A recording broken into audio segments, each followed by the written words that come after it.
মা বলে ডাক দেয়। মাকে একবারের পরে দ্বিতীয়বার আর ডাক দেওয়া লাগে নাই। ওই মা মনে হয় 2 বছর ধরে সারা রাত্র দিন সজাগ থেকে শুধু মা বাবা ডাক শোনার জন্য অপেক্ষমান ছিল। গভীর রাত্র বেলায় মা ঘুমায় নাই, গভীর রাত্র হয়ে গেছে, বাবাও ঘুমায় নাই। সন্তান একবার ডাক দিয়েছেন, একবার ডাক দিতে দেরি হয়েছে।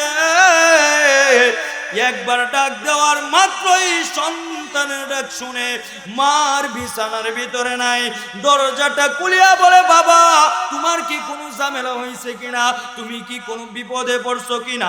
বলতেছে, না মা না, কোনো বিপদে পড়ি নাই, কোনো সমস্যার মধ্যে পড়ি নাই, কোনো বেজালের মধ্যে পড়ি নাই। তাহলে কের জন্য গভীর রাত্র বেলায় আসলা? ডাক দিয়া বলে, মা গভীর রাত্র বেলা ওই জন্য আসলাম, আমি তো এতদিন বুঝি নাই মা সন্তানের জন্য কেমন দয়াবান। আসসালামু আলাইকুম ওয়া রাহমাতুল্লাহি ওয়া বারাকাতুহু। যারা এখনো বাড়িতে ঘোরাফেরা করতেছেন, আমি অনুরোধ করব সকলেই মাহফিলে স্প্যান্ডেলের নিচে চলে আসুন। আল্লাহ তাআলা যাদেরকে কবুল করেন তাদেরকে দ্বীনের কাজে লাগান, যাদেরকে কবুল করেন না তাদেরকে দ্বীনের কাজে লাগান না। এর বাস্তব প্রমাণ আজ থেকে 1400 বছর আগে হুজুর সাল্লাল্লাহু আলাইহি ওয়াসাল্লামের জামানায় আল্লাহ তাআলা বলেন, হুজুর হাবিব আপনার হাতে হেদায়েত নয়, লক্ষাধিক পয়গম্বরকে পাঠাইলাম, প্রেরণ করলাম, তাদের হাতে হেদায়েত নয়। হেদায়েত হলো আমি রব্বুল আলামিনের হাতে। কেননা আমি আল্লাহ তাআলার হাতে হেদায়েত এই জন্য, আপনার হাতে যদি হেদায়েত থাকতো তাহলে ওই পর্যন্ত দাওয়াত পৌঁছতো না। যেই জায়গার হাওয়া বাতাস ভালো না, যেই জায়গার মানুষগুলোর চেহারা আকৃতি টুট কোনো দিকেই ভালো না, ওই জায়গা থেকে আমি আল্লাহ তাআলা হাবশা থেকে বেলাল রাদিয়াল্লাহু তাআলা আনহুকে মক্কা নগরীতে এনে কালেমার ছায়াতলে এনে আমি ধন্য করেছি, এবং আপনার চাচা হয়েও কালেমার ছায়াতলে আসতে পারেন নাই। সুতরাং দ্বীনি মজলিস, কুরআন ও হাদিসের মজলিসের মধ্যে যারা আসতে পারে নাই, আল্লাহ তাআলা তাদেরকে কবুল করে নাই বিদায়ী আল্লাহ তাআলার কুরআন থেকে, বিশ্ব নবী রাহমাতুল আলামিনের হাদিস থেকে আলোচনা শোনাইতে পারেন নাই। যাই হোক, আমরা ধীরে ধীরে সকলেই চলে আসি। আলহামদুলিল্লাহি ওয়াসসালাতু আলা নবী والوزن والعدل والفضل والنظم والأزم بالجزم بوحدته بكبريائه بسلطان وبأعلان وبإسقان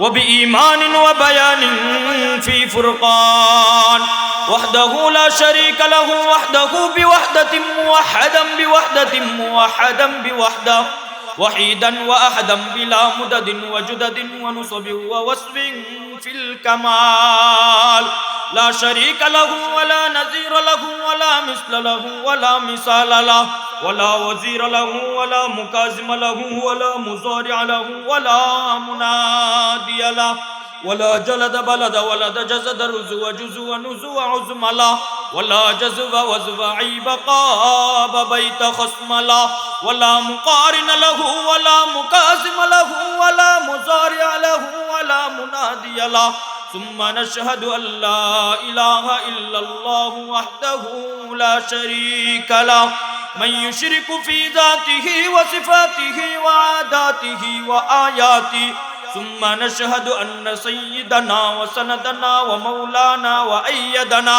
وأيدنا مقزومنا ممزومنا معصومنا مقصودنا محبوبنا أجدر الخلق جديرنا أعظم الخلق وأشرف الخلق وأنور الخلق وأكمل الخلق من الوصن والصدارة والبلاية والحكاية والأمانة والإمامة أعلانا وأجلانا وأتقانا وأكبرنا وأنورنا أكبر أنور أوسق أنور أكمل له ثم نشهد أن حبيب ربنا وصمدنا محبوب جدلنا إيماننا مبين فرقاننا أما بعد فأعوذ بالله من الشيطان الرجيم بسم الله الرحمن الرحيم وقضى ربك ألا تعبدوا إلا إياه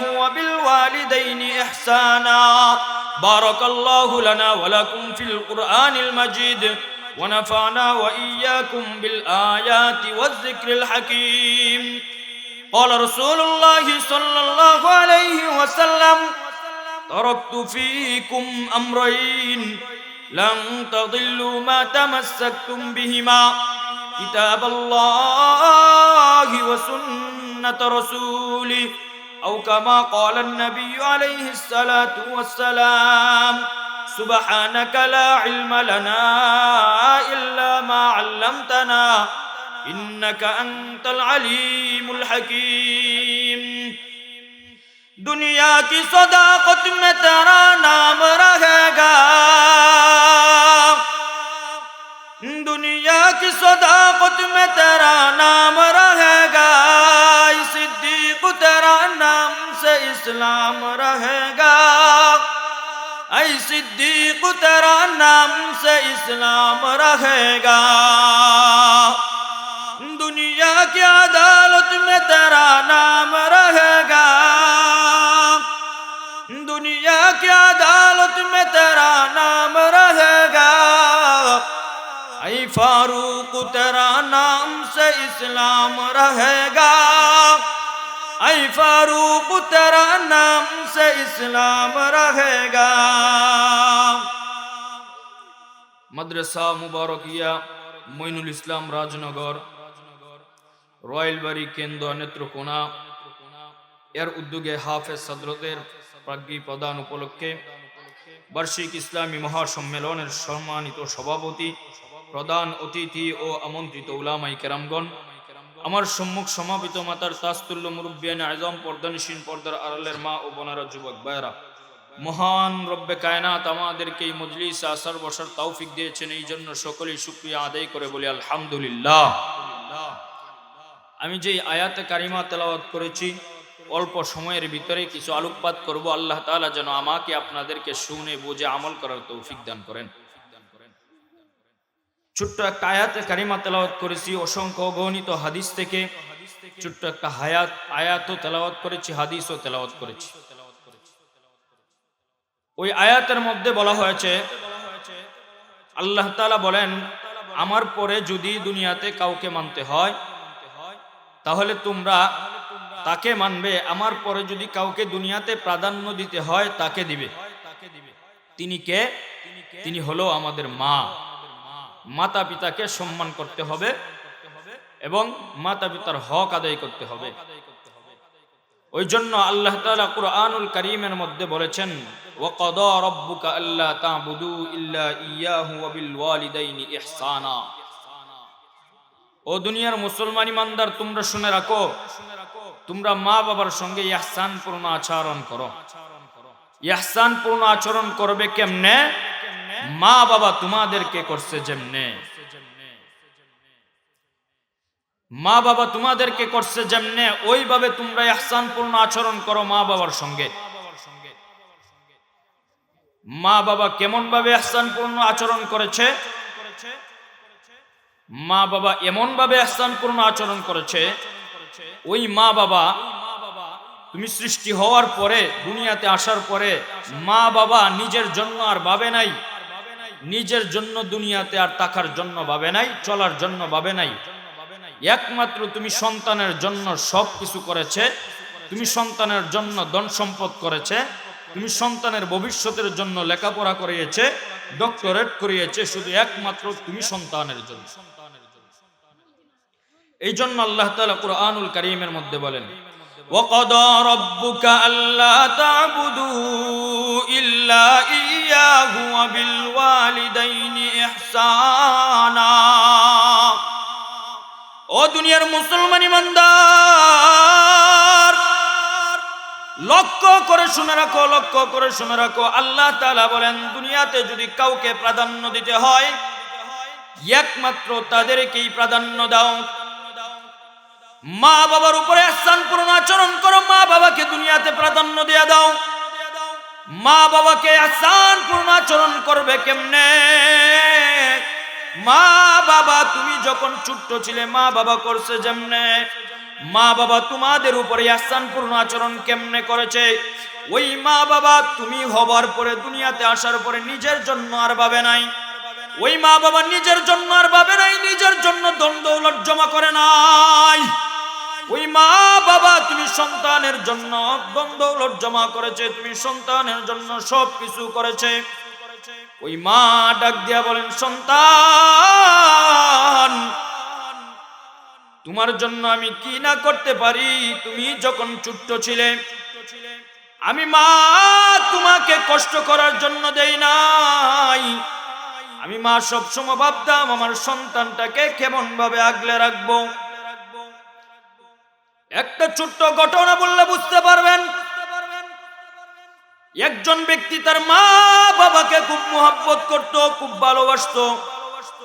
মা বাবা যখন বিবাহ করাইলো, বিবাহ করার 1 বছরের পরে তার স্ত্রীর পরামর্শে তিনি আলাদা হয়ে গেলেন, আলাদা এক জায়গায় হয়ে গেলেন, রুম নিয়ে গেলেন। মাকে আয়েশা বলে, বাবাকে আয়েশা বলে, মা আমি চাইতেছি আলাদা থাকার জন্য, আমাকে আলাদা একটা জায়গা করে দাও, না হয় একটা বাড়ি একটা ঘর বানায় দাও। মা বাবা রাত্রে বেলায় পরামর্শ করে বলে, সন্তান তোমার জন্য ঘর কেন বাঁধবো, ঘর কেন বাঁধবো? তোমার জন্য তুমি সৃষ্টি হওয়ার পরে, দুনিয়াতে আসার পরে আমি আর নিজের জন্য ভাবি নাই, তোমার জন্য ভেবেছি। সুতরাং তুমি শুনে রাখো, আমরা যে বড় একটা ঘরের ভিতরে থাকি, ওই ঘরটার ভিতরে তোমরা থাকো। ওই ছোট্ট ঘরটার ভিতরে আমাদেরকে জায়গা করে দাও, আমরা ছোট্ট ঘরটার ভিতরে থাকবো, কুটি একটা ঘরের ভিতরে। মা বাবা ওই কথা বলে সন্তান এবং সন্তানের স্ত্রীকে বড় ঘরের ভিতরে জায়গা দিয়ে দিয়েছে। আর ছোট্ট কুটির ঘরটার মধ্যে মার বাবা বৃদ্ধ হয়ে ওই ঘরটার মধ্যে রয়ে গেছে। ওই সময় সন্তান আর তার স্ত্রী দুজনে মিলে ওই জায়গার মধ্যে সংসার চলতেছে। 2 বছর পরে একটা সন্তান হয়েছে। ওই সন্তান 2 বছর হওয়ার পর ওই সন্তান ওই জিনিসটা ভাবতেছে, সন্তান ওই জিনিসটা ভাবতেছে। নিচে শুয়ে থেকে ওই সন্তান দেখে আমার স্ত্রী আমার সন্তানের জন্য কি করে। গভীর রাত্র যখন ঘুম ভেঙে যায় সন্তানের কান্নায়, ঘুম ভেঙে যাওয়ার পরে ঘুম থেকে উঠে দেখে সন্তান কান্না করতেছে, আর বারে বারে বারে বারে পেশাব করে দেয়, প্রস্রাব করে দেয় বিছানার মধ্যে। ওই ব্যক্তি তাকায় দেখে আমার ছোট্ট বাচ্চাটা কান্না করে আর বিছানার মধ্যে প্রস্রাব করে, ঘটনা কি? এইভাবে যখন প্রস্রাব করতে থাকলো, আর তার মা ওই সন্তানের মা বারে বারে বারে বারে কাপড়টা পাল্টায়া দেয়, বারে বারে কাপড়টা পাল্টায়া দেয়। এইভাবে যাইতে যাইতে যাইতে যাইতে একটা মুহূর্ত গেছে, রিজার্ভকৃত যত কাপড় ছিল সব কাপড়গুলো ফুরায় গিয়েছে, কিন্তু আর কোনো কাপড় নয়। শেষ পর্যন্ত ওই মহিলা ছোট্ট সন্তানটার জন্য ওই মহিলাটা শেষ পর্যন্ত একটা কাজ করলো, আর কোনো রিজার্ভকৃত নেকড়া নাই, কাপড় নাই। ওই জন্য ওই মহিলাটা শেষ পর্যন্ত নিজের শরীরটা গোসল করিয়া, যেই পোশাকটা দিয়া গোসল করিয়া, যেই গামছাটা দিয়া টয়লাটা দিয়া নিজের শরীরটা মুছত, ওই মা ওই টয়লাটা নিয়া সন্তানকে মুড়াইয়া দিয়েছে। সন্তানকে মুড়াইয়া দেওয়ার পরে নজর করে দেখে, ওই ছেলে নজর করে দেখে, আমার দিকে নজর করে দেখে আমার ছোট্ট সন্তানটার তার মা ওই গামছাটা দিয়ে মুড়াইয়া দিয়েছে শেষ পর্যন্ত। এখন নজর করে দেখে আবার আমার সন্তান কাঁদে, আবার ওই ছোট্ট সন্তানটা ওই গামছার ভিতরে টয়লার ভিতরে প্রস্রাব করে দিল। যখন প্রস্রাব করে দেয়, প্রস্রাব করে দেওয়ার পর ওই টয়লাটাও শেষ হয়ে যায়। শেষ পর্যন্ত ওই মা ওই সন্তানটাকে আর কোন জায়গায় রাখে না, নিজের বুকের ভিতরে আঁচল দিয়ে যখন পুরে রেখেছে, ওই সন্তানটার বুকটা খুলে গিয়েছে, ওই সন্তানটার বিবেকটা খুলে গিয়েছে।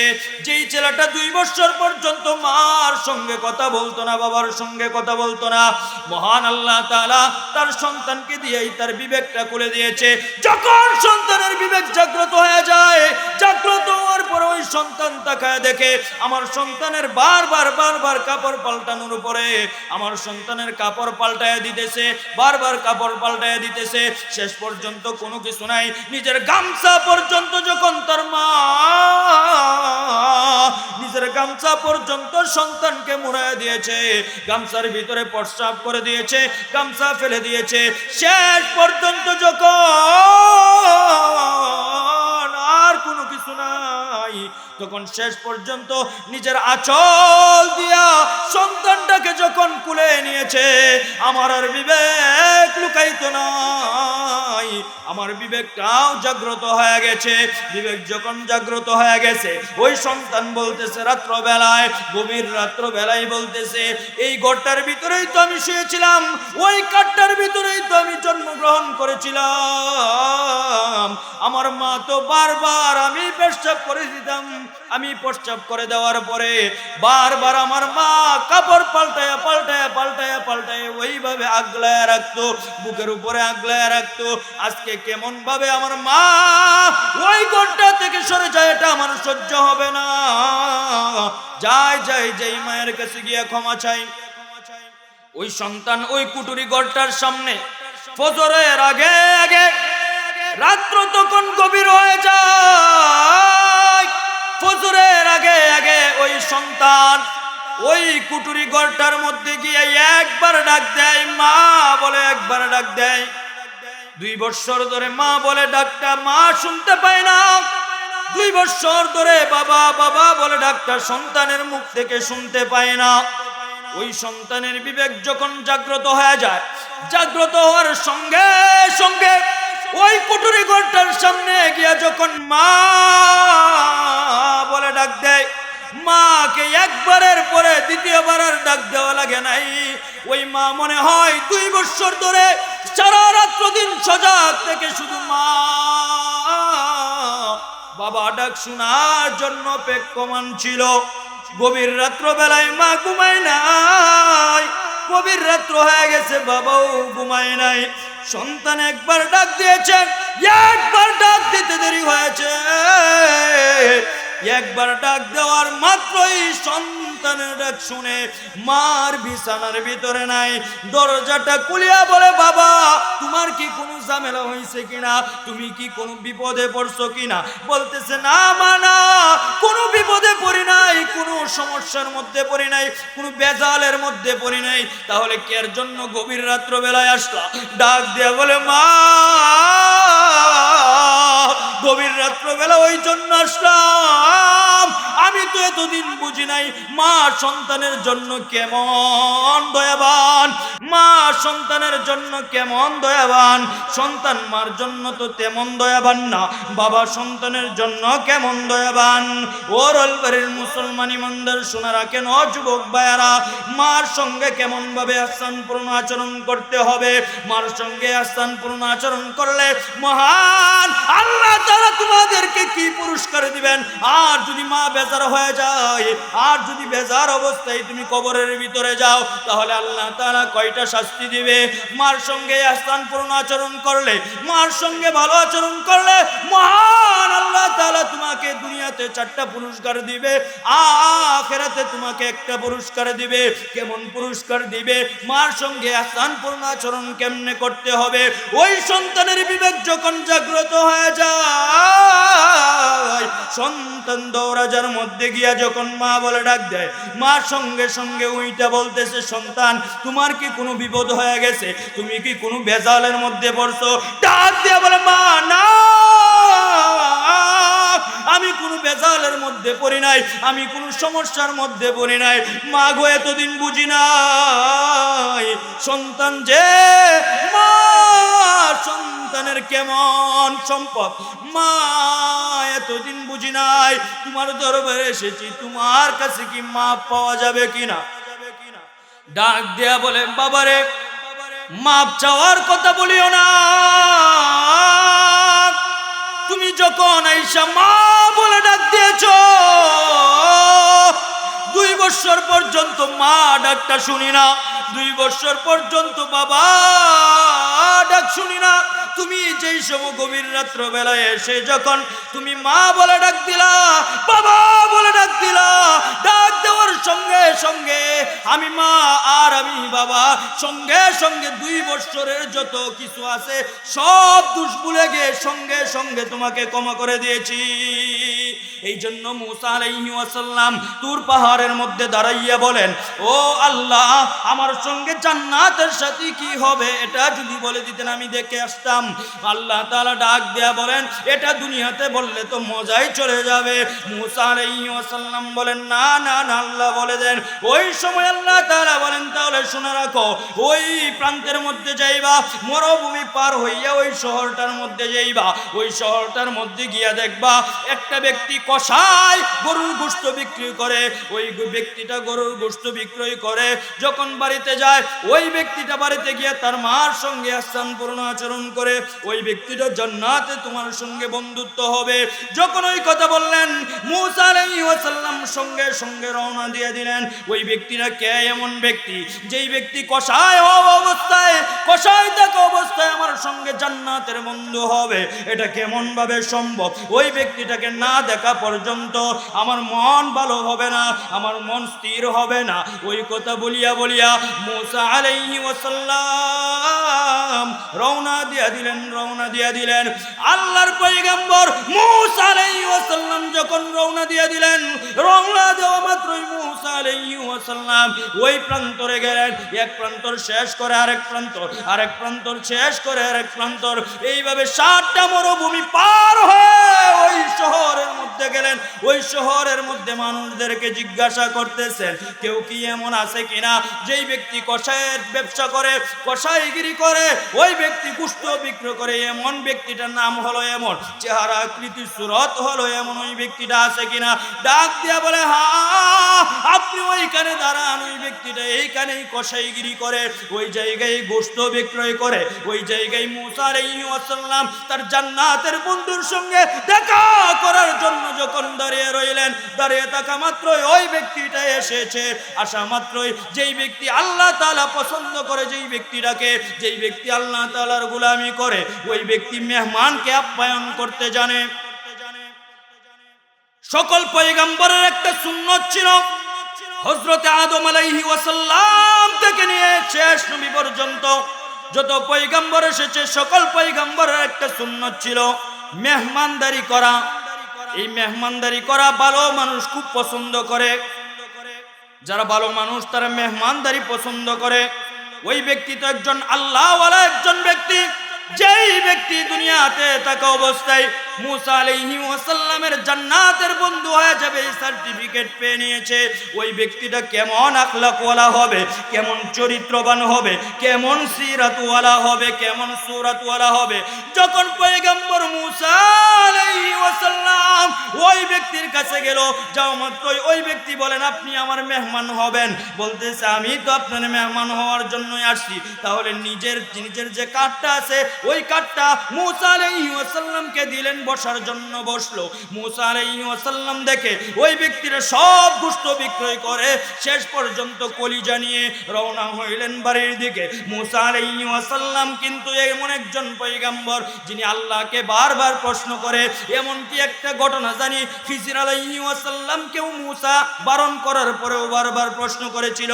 মুসা আলাইহিস সালাম এমন পয়গম্বর, বারবার প্রশ্ন করা তার কাছে ভালো লাগে, ওই জন্য জান্নাতের বন্ধুর কাছে প্রশ্ন করে, আপনি যে কলিজা নিতেছেন ওই কলিজা কি করবেন? মুসা আলাইহিস সালামের জান্নাতের বন্ধু বলেন, ওই কলিজা আমার মার জন্য নিতেছি।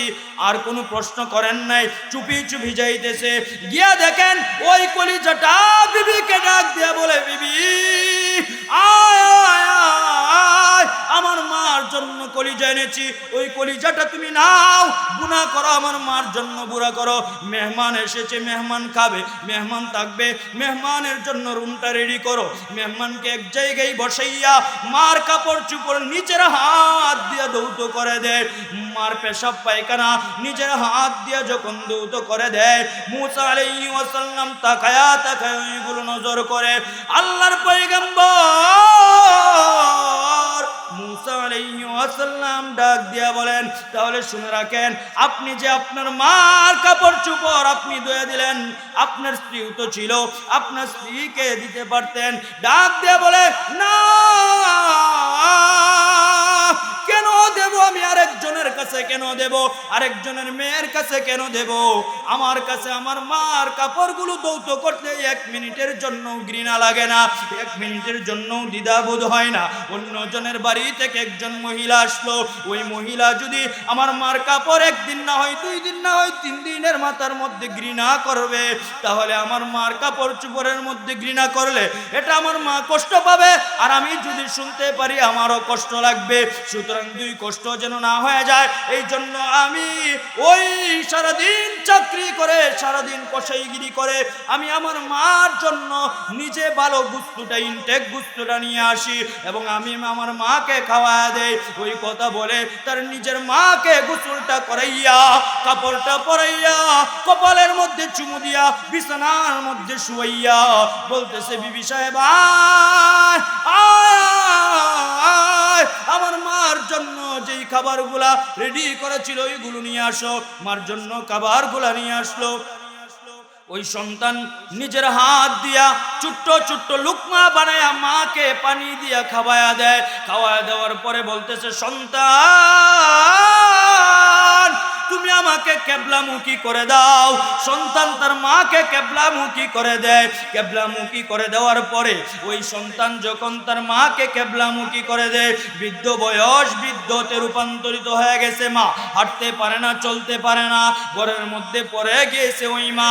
ওই মাকে যখন কেবলামুখী করে দেওয়া হয়, কেবলামুখী থাকা অবস্থায় ওই মা 2টা হাত তুলে রব্বে কায়নাতের কাছে 2টা টুট নাড়ায়া নাড়ায়া কি জানি বলে। ওই সময় মূসা আলাইহিস সালাম লক্ষ্য করে দেখে তার মাকে খাওয়ায়া দিল। মা কি জানি বলল, সন্তান সঙ্গে সঙ্গে কেবলামুখী করে দেয়। কেবলামুখী করে দেওয়ার পরে ওই সন্তান তাকায়া দেখে কার মা টুট নাড়ায়া নাড়ায়া কি জানি বলে। মাকে আবার কেবলামুখী যখন শেষ হয়ে গেছে, দোয়াও শেষ হয়ে গেছে, কেবলা থেকে ফিরে এসেছে মাকে শুয়াইয়া। এবার 2 জনে বসলো খাবারের জন্য। আল্লাহর পয়গম্বর মূসা আলাইহিস সালাম ডাক দিয়ে বলে, ভাই একটা বিষয় আমি লক্ষ্য করেছি। কি বিষয় লক্ষ্য করেছেন? আমি দেখেছি আপনার মাকে আপনি নিজের হাত দিয়ে লুকমাগুলো ছোট্ট ছোট্ট লুকমাগুলো পানির সঙ্গে মিশায়া মিশায়া খাওয়াইলেন। খাওয়ানোর পরে আপনার মা বলছে কেবলামুখী করে দেওয়ার জন্য, আপনি আপনার মাকে কেবলামুখী করে দিলেন। কেবলামুখী করে দেওয়ার পরে আপনার মা জানি 2টা টুট নাড়াইয়া আসমানের দিকে তাকাইয়া কি জানি বলেছে। কি বলেছে এটা কি বলতে পারবেন? ডাক দিয়া বলে, হ্যাঁ বলতে পারবো। তাহলে আর দেরি কেন, বলে নেন। ওই সময় বলে, ও ভাই মূসা আপনি শুনে রাখেন, আমার মা কেবলামুখী হইয়া রব্বে কায়নাতের দরবারে ওই কথা বলছে, আল্লাহ আমার সন্তানকে কোনোদিন তুমি রিজিকের বেজালের মধ্যে ফালাইও না, আমার সন্তানকে কোনোদিন তুমি পেরেশানির মধ্যে ফালাইও না, আমার সন্তানকে কোনোদিন টাকা পয়সার জামালায় ফালাইও না, আমার সন্তানকে কোনোদিন শত্রু থেকে বিরত রাখবা, শত্রু যেন আক্রমণ না করতে পারে। আমার সন্তানকে কোনোদিন তুমি ওই কাজ করি না যেই কাজের মধ্যে লজ্জিত হবে। শেষ পর্যন্ত আমার মার দোয়া কোনোটাই বিফলে যায় না। আমার মা দোয়া করতো, আল্লাহ আপনার একজন পয়গম্বর দুনিয়াতে প্রেরণ হয়েছে, আমার সন্তানটাকে আপনার ওই পয়গম্বরের সঙ্গে মূসার সঙ্গে আমার সন্তানটাকে আপনি জান্নাতি করে দিয়েন। ও প্রতীক ভাই, আমার মার শেষ দোয়াটা কবুল হয় নাই, এমন কোন দোয়া নাই আমার মা যে আমার জন্য করেছে আর কবুল হয় নাই, এমন কোন দোয়া নাই, শুধু একটা দোয়াই কবুল হয় নাই। ওই দোয়াটা এই দোয়া, আমার মা শেষ একটা কথা বলে, আল্লাহ আমার সন্তানটাকে তোমার বর্তমান জামানার পয়গম্বরের সঙ্গে জান্নাতি বানায়া দিও। মূসা আলাইহিস সালাম অবাক হয়ে ডাক দিয়ে বলেন, কসাই ভাই আর চিন্তা করিয়েন না, আপনার মার শেষ দোয়াটাও মহান আল্লাহ তাআলা কবুল করে নিয়েছে। যখন এই কথা বললেন, বলতেছে কি ব্যাপার যে আপনার মা দোয়া করলো এই জামানার পয়গম্বরের সঙ্গে যেন আমার সন্তানের জান্নাতটা হয়ে যায়। তাহলে শুনে রাখেন, আল্লাহ তাআলা আপনার মার শেষ দোয়াটাও কবুল করে নিয়েছে। কেমন ভাবে কবুল করছে, কিভাবে বুঝলাম? কিভাবে বুঝলেন আপনি এটা কেমন ভাবে কবুল করেছে? বর্তমান জামানার আল্লাহর প্রেরিত পয়গম্বর মূসা,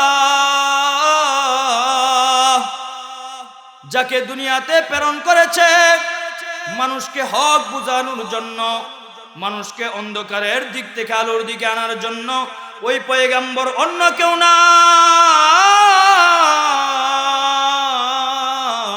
ওই পয়গম্বর হলো আমি মূসা আলাইহি ওয়াসাল্লাম। আমি আল্লাহ তাআলার কাছে দোয়া করতাম, আল্লাহ কোন ব্যক্তি আমার সঙ্গে জান্নাতের বন্ধু হবে? আল্লাহ তাআলা বললেন, জান্নাতের বন্ধু হবে কোন ব্যক্তি? ওই ব্যক্তি হবে, দেখো ওই জায়গাটার মধ্যে একজন ব্যক্তি কসাই, সে জান্নাতের মধ্যে তোমার বন্ধু হবে। এই জন্য বলে নিলেন, মার দোয়া যেই ব্যক্তি পাবে, মার সঙ্গে ইহসানপূর্ণ আচরণ যারা করবে, ওই ব্যক্তিগুলাকে আল্লাহ তাআলা 4টা পুরস্কার দিবে। 1 নম্বর পুরস্কার দিবে, ও দুনিয়ার মুসলমানি বান্দার শুনে রাখেন, ও যুবক ভাইরা শুনে রাখেন, ও গ্রামবাসীরা শুনে, মুসলমানি বান্দার শুনে রাখেন, আল্লাহ তাআলা আপনাদেরকে কেমন মা বাবার প্রতি ইহসানপূর্ণ আচরণ করলে কেমন পুরস্কার দিবে। 1 নম্বর পুরস্কার, মা বাবার প্রতি ইহসানপূর্ণ আচরণ করলে আল্লাহ তাআলা কোন জায়গায় বিপদের মধ্যে ফেলবেন না, কোন জায়গায় বিপদে পড়বেন না। মা বাবার প্রতি ইহসানপূর্ণ আচরণ করলে আল্লাহ তাআলা কঠিন রাস্তাকে সহজ করে দেয়, কোন সময় কঠিন রাস্তার মধ্যে আপনাকে ফেলবে না। কেমন ভাবে? একজন ব্যক্তি ছিলেন, ওই ব্যক্তি ধন সম্পদের মালিক, কিন্তু মা তাকে হলো বৃদ্ধাশ্রমে মা তাকে ধন সম্পদের মালিক, অসুস্থ হয়ে গেছে, দুরারোগ্যে রোগে আক্রান্ত যখন হয়ে গেলেন, ওই ব্যক্তি চিন্তা করলেন, আমি যেই জায়গায় যাওয়া লাগে ওই জায়গায় গিয়ে আমি ভালো হব। মাদ্রাজে গেলেন, ওই অসুখটা ভালো করলেন। ভালো করতে 16 লাখ টাকা লেগেছে, 16 লাখ টাকা দিয়ে ভালো হয়ে এলাকায় এসেছেন। আবার একেই অসুস্থ হয়েছে, একেই রোগে আক্রান্ত হয়েছে, তার বাড়ির সাথে একজন কৃষক মানুষ, ওই ব্যক্তি এমন রোগে আক্রান্ত হয়ে গিয়েছে। ডাক দিয়া বললেন, ভাই আপনারও যেই রোগ হয়েছে আমারও ওই রোগ হয়েছে, আমি কি করব এখন? ওই সময় ওই ব্যক্তি ডাক দিয়া বললেন, আমি তো 16 লক্ষ টাকা খরচ করে মাদ্রাজ থেকে এসেছি ভালো হয়ে, তোমার এত টাকাও নাই, তুমি ভালো হইতে পারবে না। ওই ব্যক্তি বলে, আল্লাহ তাআলা যদি রহমত করে যেই দিন দুনিয়াতে থাকবো ওই দিন ভালোর উপরে থাকবো। ওই চিন্তা করে যখন বাজারে গেছে, বাজারে যাওয়ার পরে ফার্মেসির কাছে গেলেন, ভাই আমার তো ওই অসুস্থ, আমাকে কিছু বড়ি দিয়া দেন, আমি খাবার খাবো, খাবারের পরে বড়িগুলো খাবো। ওই কথা যখন বললেন, তখন বললেন, আপনার যে অসুস্থ হয়ে গেছে আপনি তো নিশ্চিত ওই চিকিৎসা এইখানে পাবেন না, সুতরাং আপনাকে সহজ একটা রাস্তা বলে দেই। আমার একজন বন্ধু ছিল, আমার ওই বন্ধুটা লন্ডনে ছিল, লন্ডনে পড়ালেখা করেছিলাম, মাদ্রাসার ডাক্তার। ওই ব্যক্তি কিছুদিন আগে বাড়িতে এসেছে, আমার এখানে আজকে আসবে, কিছুক্ষণ পরে আসবে, তুমি দাঁড়াও। এই কথা যখন বললেন, বলার পরে কিছুক্ষণ যাইতে না যাইতেই ওই বন্ধুটা এসেছে, MBBS ডাক্তার মাদ্রাজের, এসে বলতেছে, ভাই ওই ব্যক্তিটাকে আপনি একটু পরীক্ষা নিরীক্ষা করে দেখেন, চিকিৎসা করে দেখেন, ওই ব্যক্তির অসুস্থ হয়ে গেছে, কেমন বড়ি লাগবে, কেমন সুস্থতার জন্য কেমন ওষুধ লাগবে। চিকিৎসা করে মাত্র 25 টাকার ওষুধ লিখেছে, 1 মাস খাবে 25 টাকার ওষুধ। 25 টাকার ওষুধ 1 মাস খাওয়ার পরে ওই ব্যক্তি পুনরায় আগের মতো সুস্থ হয়ে গেছে। আল্লাহ তাআলা বলেন, যেই ব্যক্তি মার সঙ্গে ইহসানপূর্ণ আচরণ করবে, মার সঙ্গে ভালো আচরণ করবে, ওই ব্যক্তির সহজ কাজটা কঠিন কাজটাও সহজ হয়ে যাবে। ওই জন্য আল্লাহ তাআলা বলেন, মার সঙ্গে ইহসানপূর্ণ আচরণ করো। আচরণ করলে কি হবে? 1 নম্বর আল্লাহ তাআলা বিপদ আপদ থেকে হেফাজত করবে, 2 নম্বর চিন্তা থেকে মুক্ত রাখবে, 3 নম্বর আল্লাহ তাআলা শত্রুর কবল থেকে হেফাজত করবে, 4 নম্বর ওই ব্যক্তি মৃত্যুবরণ করার পরে, যেই ব্যক্তি মার সঙ্গে ইহসানপূর্ণ আচরণ করেছে, ওই ব্যক্তি মৃত্যুবরণ করার পরে আল্লাহর জান্নাত 8টা জান্নাতের দরজা থেকে ওই ব্যক্তিকে স্বাগতম জানায়া ডাকতে থাকবে। আল্লাহ তাআলা যেন আমাদেরকে মা বাবার প্রতি ইহসানপূর্ণ আচরণ করতে পারি, আমাকে এবং আপনাদেরকে ওই কথাগুলোর উপর আমল করার তৌফিক দান করে দেন। ওমা আলাইনা ইল্লাল বালাগ। আসসালামু আলাইকুম। Presents by Kuakata media centre. হক্কানি আলেমদের নিত্য নতুন ভিডিও পেতে আমাদের চ্যানেলটি সাবস্ক্রাইব করুন। Kuakata media centre. ইসলামিক বিনোদনের বিশ্বস্ত সঙ্গী।